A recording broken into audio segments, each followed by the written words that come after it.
যারা এটা সম্ভব করেছে, যে তরুণ সমাজ, তাদের প্রতি আমি আবার সমস্ত প্রশংসা এবং কৃতজ্ঞতা জানাচ্ছি তাদেরকে। তারা আমার পাশে আছে। এরা এই দেশকে রক্ষা করেছে, এই দেশকে নতুনভাবে পুনর্জন্ম দিয়েছে এবং এই পুনর্জন্মে যে বাংলাদেশ পেলাম, সে বাংলাদেশ যেন অত্যন্ত দ্রুত গতিতে এগিয়ে চলতে পারে, সেটাই হলো আমাদের শপথ। সেটা আমরা রক্ষা করতে চাই, এগিয়ে যেতে চাই। আজকে আবু সাঈদের কথা মনে পড়ছে আমাদের, যে আবু সাঈদের ছবি বাংলাদেশের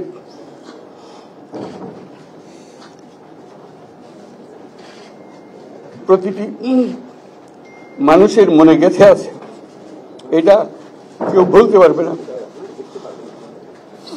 কি অবিশ্বাস্য একটা সাহসী যুবক,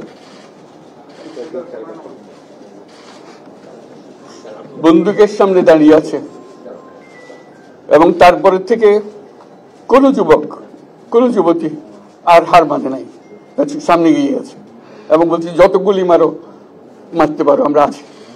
তো যার কারণে এটা সারা বাংলাদেশ জুড়ে এই আন্দোলন ছড়িয়ে গেছে এবং যার কারণে বাংলাদেশ এই দ্বিতীয়বার স্বাধীনতা অর্জন করলো। এই স্বাধীনতাটা আমাদেরকে রক্ষা করতেই হবে। শুধু রক্ষা করা নয়, এই স্বাধীনতার সুফল প্রতিটি মানুষের ঘরে পৌঁছাতে হবে, তা না হলে এই স্বাধীনতার কোনো দাম নেই।